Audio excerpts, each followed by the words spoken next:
வணக்கம். நினைத்து பாருங்கள், 50 வருஷமா அடிச்சுக்கவே முடியாத அளவுக்கு ஆழமா வேரூன்றி இருந்த ஒரு மாபெரும் அரசியல் கட்டமைப்பு ஒரே ஒரு எலெக்ஷன்ல சுக்குநூறா உடைஞ்சு போனா எப்படி இருக்கும்? அதத்தான் நம்ம இப்ப தமிழ்நாட்டுல பார்த்திருக்கோம். 2026 தமிழக அரசியல் பூகம்பம்னு சொல்லப்படுற இந்த மாபெரும் வரலாற்று நிகழ்வைத்தான் இன்னைக்கு நாம விரிவா அலச போறோம். எந்த பக்கம் பார்த்தாலும் பரபரப்பு, அதிரடி மாற்றங்கள். சரி, வாங்க நேரடியா விஷயத்துக்குள்ளேயே போயிடலாம். 85.1%. சும்மா சொல்லக்கூடாதுங்க, இது சாதாரண நம்பர் கிடையாது. 2026 தமிழ்நாடு சட்டமன்ற தேர்தல்ல பதிவான வரலாற்று சிறப்புமிக்க வாக்குப்பதிவு சதவீதம் தான் இது. மாநிலத்தோட ஒட்டுமொத்த தேர்தல் வரலாற்றிலேயே இது ஒரு மிகப்பெரிய சாதனை. மக்கள் எந்த அளவுக்கு தீவிரமா தங்களோட ஜனநாயக கடமையை ஆற்றி இருக்காங்கங்கிறத இந்த ஒற்றை எண் தான் நமக்கு ரொம்ப தெளிவா உணர்த்துது. இப்போ உங்களுக்கு ஒரு கேள்வி வரலாம். திடீர்னு இவ்ளோ பெரிய அளவுல மக்கள் கூட்டம் வாக்குச்சாவடியை நோக்கி படையெடுக்க என்ன காரணம்? எதற்காக இந்த வரலாற்று சிறப்புமிக்க எழுச்சி? இந்த கேள்விக்கான விடை நாம பல வருஷமா பார்த்து பழகிய அரசியல் களத்தையே அடியோடு மாற்றி அமைக்க போற ஒரு மாபெரும் திருப்புமுனையா அமைஞ்சது.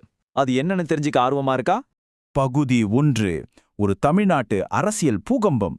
பல வருஷமா மாறாம இருந்த அரசியல் சமன்பாடுகள் எப்படி உடைக்கப்பட்டதுன்னு பார்ப்போம். தமிழ்நாட்டோட அரசியல் களம் நமக்கு நல்லாவே தெரிஞ்ச ஒண்ணுதான். பல தசாப்தங்களா இங்கே திராவிட இருக்கட்சி ஆதிக்கம் மட்டும்தானே நிலவி வந்தது. அதாவது தேர்தல் களம்னாலே அது திமுகவுக்கும் அதிமுகவுக்கும் இடையிலான நேரடி போட்டி தான். இது யாராலையும் உடைக்க முடியாத ஒரு உறுதியான பாரம்பரிய சுழற்சியாவே பார்க்கப்பட்டது. ஒரு முறை இவங்க, அடுத்த முறை அவங்க, இதுதான் ஃபார்முலாவா இருந்துச்சு. ஆனா இந்த முறை காட்சிகள் ரொம்பவே வேகமா மாறிடுச்சு.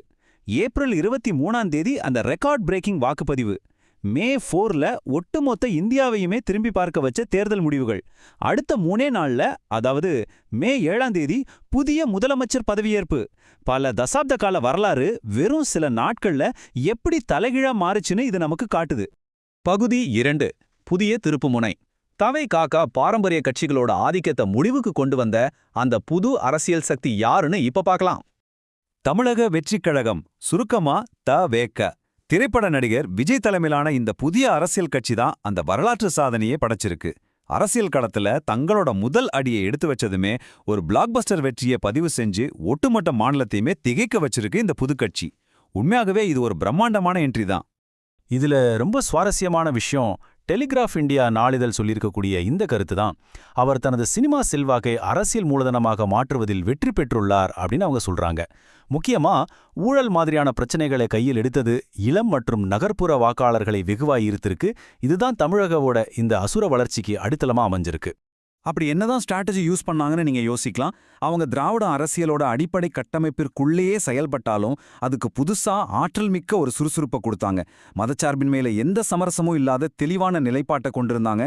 இதோட விளைவு முக்கியமா ஆளுங்கட்சியான திமுகவோட வாக்கு வங்கியில பெரும் தாக்கத்தை ஏற்படுத்தி கணிசமான வாக்குகளை தங்கள் பக்கம் இழுத்துட்டாங்க. பகுதி 3. தேர்தல் முடிவுகளின் அலசல். சரி, இப்போ நேரடியா டேட்டாவுக்குள்ள போயிடலாம். எண்கள் அடிப்படையில இந்த தேர்தல் என்ன சொல்லுதுன்னு பார்ப்போம். இந்த நம்ப முடியாத டேட்டாவை கொஞ்சம் கவனிங்க. தவேகா 108 இடங்கள், ஆளுங்கட்சியான திமுக 59 இடங்களுக்கும் பிரதான எதிர்க்கட்சியான அதிமுக 47 இடங்களுக்கும் சுருங்கியிருக்காங்க. புதுசா வந்த ஒரு கட்சி பல பத்தாண்டுகளா ஆதிக்கம் செலுத்தின பாரம்பரிய கட்சிகளை விட கிட்டத்தட்ட 2 மடங்கு இடங்களை வெல்றதுங்கிறது நெசமாவே ஆச்சரியத்தின் உச்சந்தாங்க. ஆனா இங்கதான் ஒரு சின்ன ட்விஸ்ட் இருக்கு. என்னதான் மாபெரும் வெற்றியை பெற்றிருந்தாலும் இது ஒரு தொங்கு சட்டமன்றமாகவே முடிஞ்சிருக்கு. ஏன்னா மொத்தம் உள்ள 234 தொகுதிகள்ல பெரும்பான்மையை நிரூபிக்க 118 இடங்கள் தேவை. ஆனா தாவேகா 108 இடங்களை மட்டுமே வாங்கியிருக்கிறதால அறுதி பெரும்பான்மைக்கு இன்னும் 10 இடங்கள் தேவைப்படுது. அதனால அடுத்து என்ன நடக்க போகுதுங்கிற த்ரில் இங்கதான் ஆரம்பிக்குது. தனிப்பட்ட தலைவர்களோட நிலைமை என்ன ஆச்சுன்னு கேட்டிங்கன்னா அது இன்னும் ஷாக்கிங். பதவியில் இருக்கும் முதலமைச்சர் மு.க. ஸ்டாலின் தனது சொந்த கோட்டையான கொளுத்தூர் தொகுதியிலேயே தாவேகாவோட VS பாபுவிடம் தோல்வி அடைஞ்சிருக்கார். 1996 ஜெயலலிதாவுக்கு பிறகு பதவியில் இருக்க ஒரு முதலமைச்சர் தோல்வி அடைகிறது இதுவே முதல் முறை. மறுபக்கம் தாவேகா தலைவர் விஜய் தாம் போட்டியிட்ட பெரம்பூர், திருச்சி கிழக்கு ஆகிய 2 தொகுதிகளிலுமே மகத்தான வெற்றியை பதிவு செஞ்சிருக்கார். சில முக்கியமான தொகுதிகள்ல என்ன நடந்துச்சுன்னு நாம கண்டிப்பா தெரிஞ்சுக்கணும்.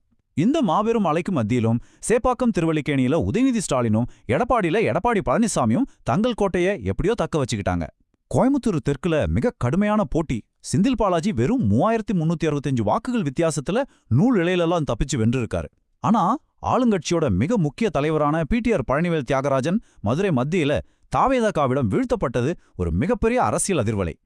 பகுதி 4 தேசிய அளவிலான தாக்கம் மற்றும் 2029. சரி, தமிழ்நாடு எலெக்ஷன் ரிசல்ட் இந்தியா முழுக்க ஏன் இவ்ளோ பேசப்படுதுன்னு இப்ப பார்க்கலாம். நாம ரொம்ப கூர்ந்து கவனிக்க வேண்டிய விஷயம் அவங்க வாங்கின சீட்டுகளை விட வாக்கு சதவீதத்தை தான். தாவேகா வெறும் தொகுதிகளை மட்டும் ஜெயிக்கல, மாநிலத்தோட 34.92% வாக்குகளை ஒட்டுமொத்தமா அள்ளியிருக்காங்க. திமுக 24.9%, அதிமுக 21.21% வாக்குகளும் மட்டுமே பெற்றிருக்காங்க. இது தேசிய அளவுல எதிர்க்கட்சிகளோட பலமான கட்டமைப்பை உடைச்சிருக்குன்னே சொல்லலாம். இதை புரிஞ்சுக்க தமிழ்நாட்டோட சேர்த்து பிற மாநில தேர்தல் முடிவுகளையும் நாம கொஞ்சம் கவனிக்கணும். மேற்கு வங்கத்துல திரிணாமுல் காங்கிரஸ் வெற்றி பெற்றிருக்காங்க. அசாம்ல பாஜக தன்னோட பலத்தை அதிகரிச்சு ஜெயிச்சிருக்காங்க. கேரளாவுல காங்கிரஸ் இடதுசாரிகளை வீழ்த்தி ஆட்சியை கைப்பற்றிருக்காங்க. ஆனா தேசிய அளவுல முக்கிய எதிர்க்கட்சியா இருந்த திமுக தமிழ்நாட்டுல தடவேக்காவால முற்றிலுமா வீழ்த்தப்பட்டிருக்கு. இந்த போக்கு குறித்து டெலிகிராஃப் இந்தியா ஒரு மிக துல்லியமான பகுப்பாய்வை முன்வைக்கிறாங்க.